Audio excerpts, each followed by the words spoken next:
Buenas tardes y bienvenidos al estudio bíblico para hoy, 6 de mayo de 2021. Hoy tenemos el privilegio de comenzar una nueva serie de nuestros estudios bíblicos. Hoy vamos a comenzar la lectura de las 3 epístolas o cartas de San Juan que están en el Nuevo Testamento.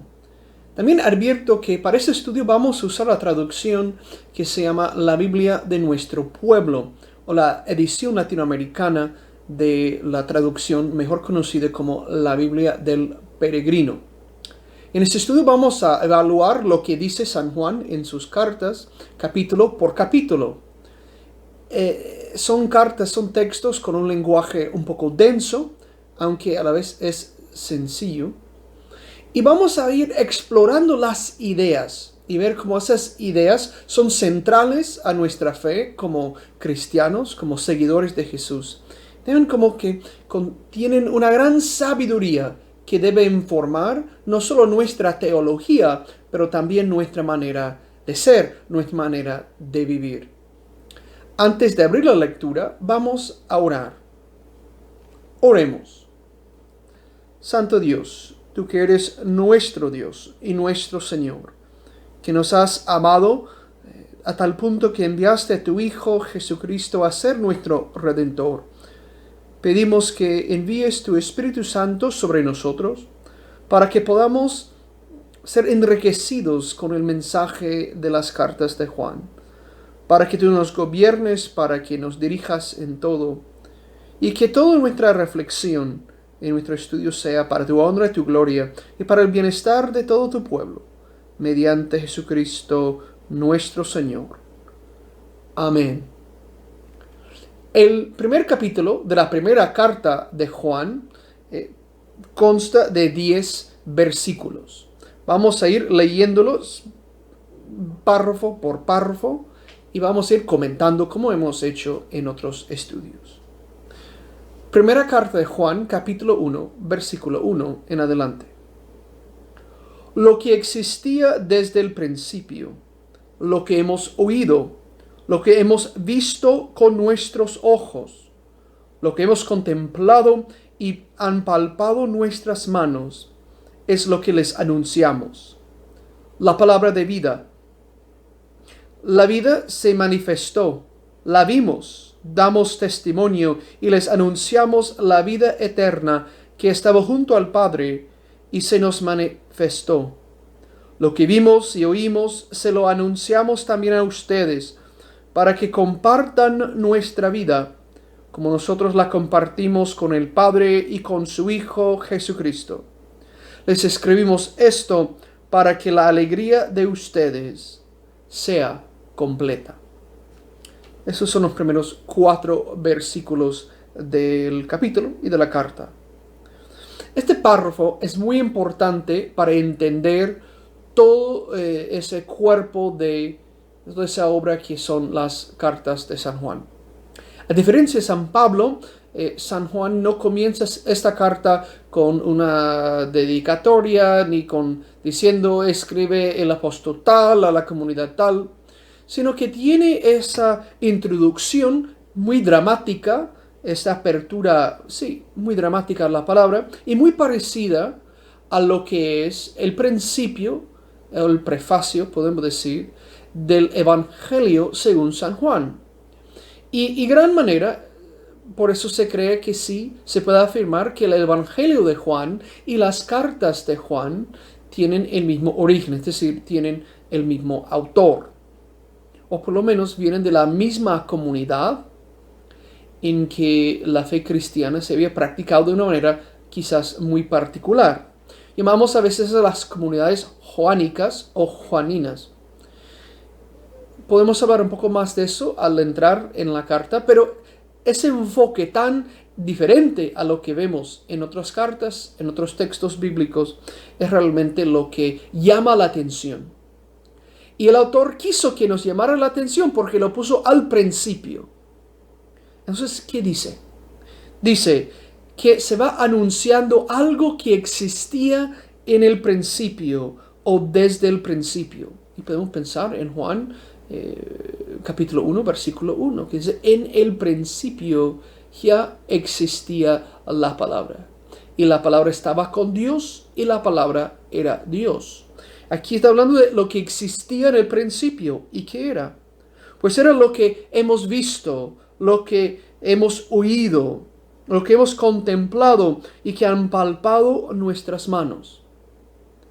El apóstol va anunciando algo que existe desde el principio en la eternidad, pero que él y sus compañeros, sus colegas, han oído, han visto, han contemplado, han palpado. Una realidad concreta. Podemos pensar que está haciendo alusión a la encarnación. Esa idea de que Jesucristo es Dios, el verbo o la palabra, hecho carne. Es Dios hecho carne. Y de hecho dice, eso es lo que les anunciamos. La palabra de vida o el verbo de vida, ¿no? Como dice el principio de San Juan, y el verbo se hizo carne y habitó entre nosotros. La realidad de Dios, el Logos, se hizo palpable, se hizo humano, se manifestó, y eso es lo que quiere anunciar. La vida eterna que radica en esa palabra manifestada, esa palabra hecha carne, hecha realidad concreta. Y dice, la vida se manifestó, la vimos. La vimos. Damos testimonio y les anunciamos que la vida eterna que estaba junto al Padre y se nos manifestó. Claro, de nuevo, insistiendo en ese lugar del verbo, es decir, Jesús, eternamente al lado de su Padre, en términos iguales a su Padre, pero que se ha manifestado históricamente y que se ha hecho una realidad concreta de que el autor nos cuenta por su experiencia. Ha oído la palabra, ha visto la palabra, ha tocado la vida. Y quiere que los demás, es decir, los destinatarios de la carta, pero también nosotros que vamos leyendo esta carta ahora, quiere que nosotros tengamos la alegría y que compartamos comunión con el autor, con Jesús, o decir, con el Padre y con su Hijo Jesucristo. Quiere que compartamos esa comunión. Aquí dice de compartir nuestra vida. Es una traducción un poco quizás no muy exacta, pero da la idea. Queremos compartir la vida de Dios. Queremos compartir la vida de Jesús. Queremos compartir la vida con el autor de la carta y con todos los que han compartido esta vida. Es decir, queremos tener comunión unos con otros. Y esa comunión nos dará una alegría completa.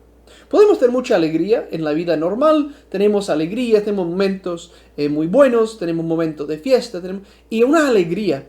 Y la alegría de la vida no es necesariamente una alegría falsa, pero la alegría nos debe de llamar la atención para que busquemos la alegría completa. La alegría de la fiesta, la alegría del compartir, las alegrías de la vida, los momentos alegres, pues vienen y van. Pero la alegría que Dios quiere que tengamos es ese gozo permanente que es conocer a Jesús, es conocer al Padre, es vivir en comunión unos con otros. Y eso es lo que nos quiere explicar, es lo que nos quiere anunciar el autor de la primera carta de Juan. Continuamos a partir del versículo 5. Este es el mensaje que le oímos y les anunciamos, que Dios es luz sin mezcla de tinieblas. Si decimos que compartimos su vida mientras caminamos a oscuras, mentimos y no procedemos con sinceridad. Pero si caminamos en la luz, como Él está en la luz, estamos en comunión unos con otros, y la sangre de su Hijo Jesús nos limpia de todo pecado. Veamos esos 3 versículos, ese párrafo, el penúltimo párrafo del capítulo. Dice, este es el mensaje que hemos escuchado y es el mismo mensaje que se los anunciamos. Juan enfatiza siempre que está compartiendo lo mismo que recibió. Está compartiendo el mismo mensaje que escuchó. ¿Pero de quién? De Jesús. Está compartiendo el anuncio, el querigma apostólico, porque quiere que también recibamos lo mismo que él recibió. Dice que el mensaje es el siguiente: que Dios es luz sin mezcla de tinieblas. ¿Qué querrá decir eso? Aquí luz es metáfora o similitud para la verdad y para el bien. Dios, como dice la teología del medioevo, Dios es el sumo bien. No hay ningún bien mayor que Dios. No hay ninguna felicidad mayor que la de Dios. No hay ningún poder mayor que el de Dios. Dios es el sumo bien. Si queremos buscar lo más precioso, lo más hermoso, lo mejor, tenemos que buscar a Dios.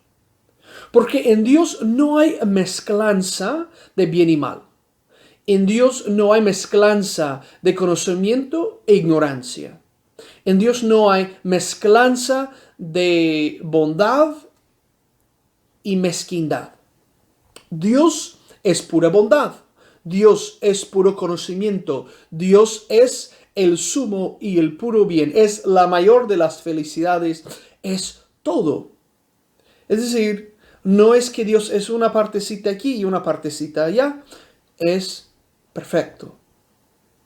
Y lo dice el apóstol diciendo que Dios es luz sin mezcla de tinieblas. Es una imagen que se usa en otros textos del Nuevo Testamento y que tiene raíces en el Antiguo Testamento. Podemos pensar en la creación del universo en Génesis, el otro momento en que la Biblia nos cuenta del principio, ¿no? En el principio Dios hizo el cielo y la tierra. Luego Dios dijo que haya luz y hubo luz. Todo eso, la palabra de Dios, la luz de Dios. Entonces, en Dios no hay mezcla. Y por tanto, dice, si decimos que compartimos la vida con Dios, mientras caminamos a oscuras, mentimos y no procedemos con sinceridad. Si tenemos comunión con Dios, si estamos en una buena relación con el Señor Jesucristo, entonces no debemos caminar, es decir, vivir como si no tuviéramos ese conocimiento, si no tuviéramos ese contacto con Dios. Sí, es una de las expresiones quizás más difíciles de entender de las cartas de Juan. Su insistencia en que si conocemos a Dios, no pecamos. Caminar a oscuras por la ignorancia, por el desconocimiento, por la falta de relación, por estar lejos de Dios. Entonces dice que todo eso se desmiente si vivimos en el pecado, si vivimos mal, si actuamos con ignorancia de Dios cuando decimos que tenemos conocimiento de Dios.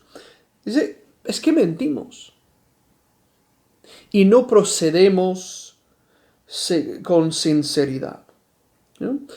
A San Juan le encanta hablar de nuestro procedimiento, de nuestro caminar. Y revela que para caminar con Cristo se espera que caminemos bien. Porque ya no estamos en la oscuridad, estamos en la luz. Y quien anda en la luz no tropieza. O tropieza menos.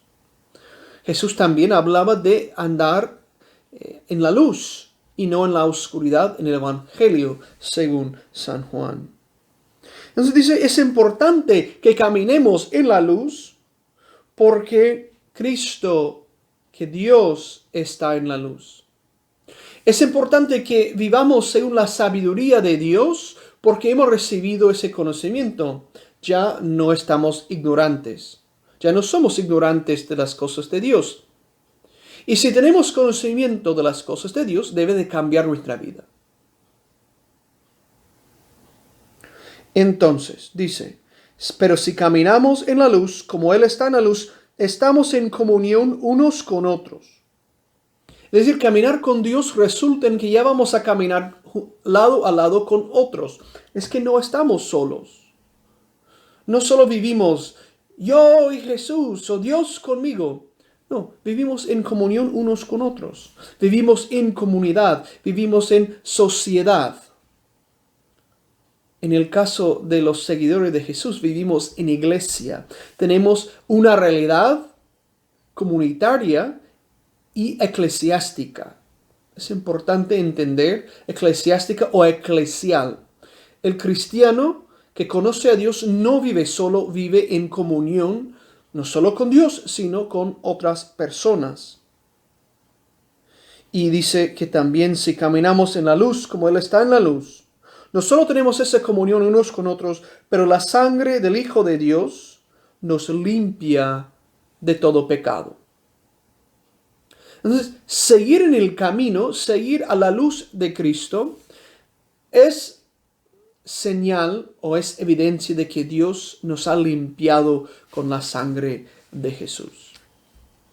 Otro tema muy importante en el Nuevo Testamento, a veces hoy en día un tema cuestionado por algunas personas que piensan que hablar de sangre, de hablar de los sacrificios, de hablar de la muerte de Jesús como un sacrificio de expiación o de propiciación por nuestros pecados, les parece muy anticuado. Pues aquí tenemos otro momento, otro punto en que tenemos que volver a lo que dicen las Escrituras. Dice que la sangre de Cristo nos limpia. Ojo, quiere decir que yo no me limpio. Quiere decir que no hay nada que puedo comprar para limpiarme. Quiere decir que no hay nada que pueda hacer para ganar el favor de Dios. Lo único que me limpia es la sangre de Cristo. Y eso es lo que me permite caminar a la luz de Cristo.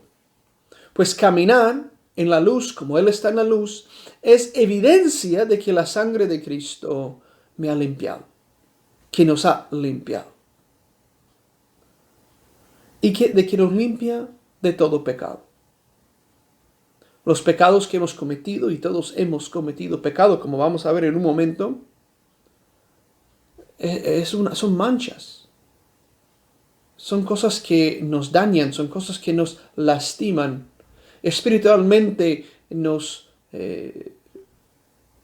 provocan problemas y nos enfermamos.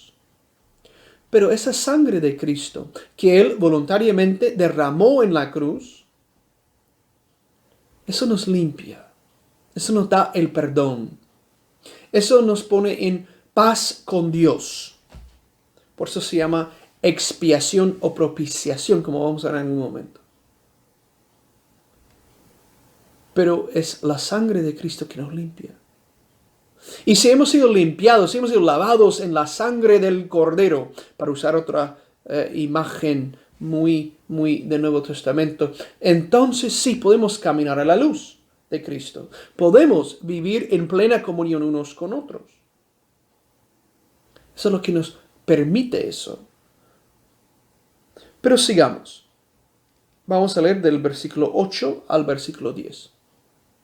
Si decimos que no hemos pecado, nos engañamos y no somos sinceros. Si confesamos nuestros pecados, Él es fiel y justo para perdonarnos los pecados y limpiarnos de todo delito. Si decimos que no hemos pecado, lo hacemos pasar por mentiroso y su palabra no está en nosotros. En otras traducciones dice si decimos que no tenemos pecado. Es lo mismo. Lo importante es saber que si nos creemos libres del pecado por nuestra conducta, por nuestra manera de ser, de porque somos buena gente, nos engañamos. No engañamos a nadie más, porque la gente siempre va a ver nuestros defectos, va a poder observar nuestros pecados, va a poder observar que algo no está bien con nosotros.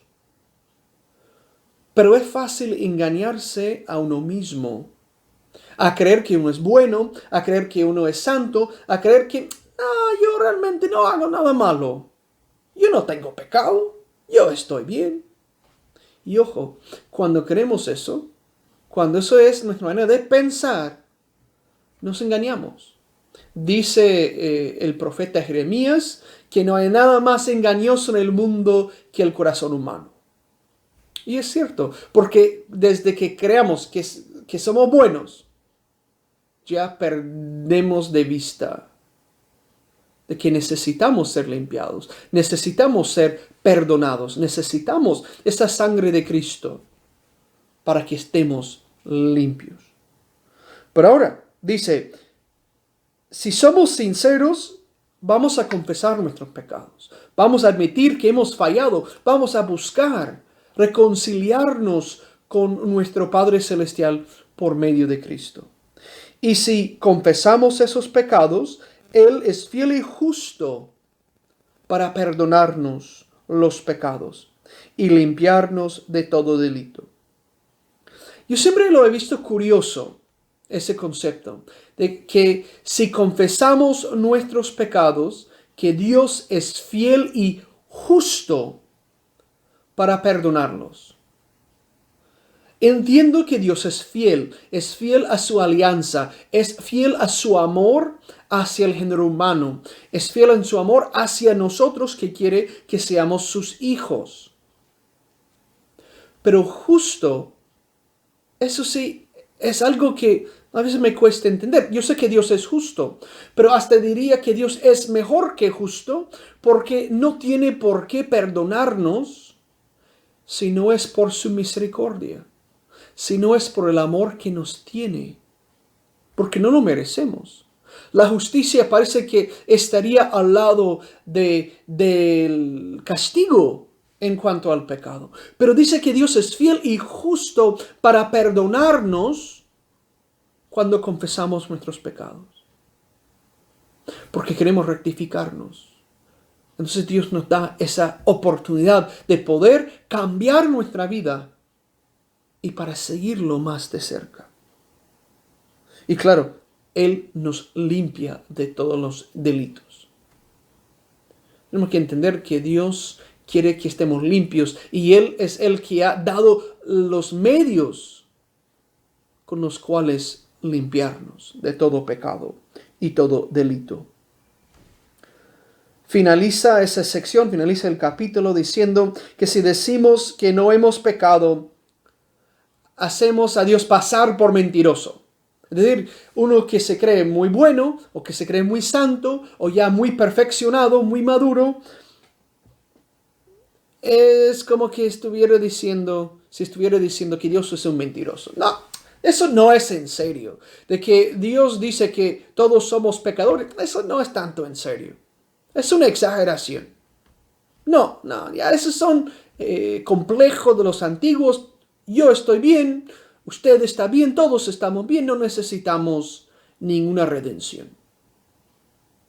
Eso es decirle a Dios que es un mentiroso.